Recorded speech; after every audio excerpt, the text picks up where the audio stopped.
Hello and welcome to my live. We are just going to feed my 10-week-old African grey her first morning feed.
There you have it.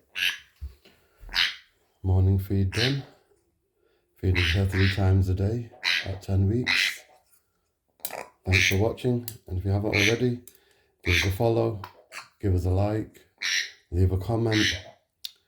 We've not named her yet, so if you have any names for a female African grey, drop us a comment below, and we'll see you in the next video.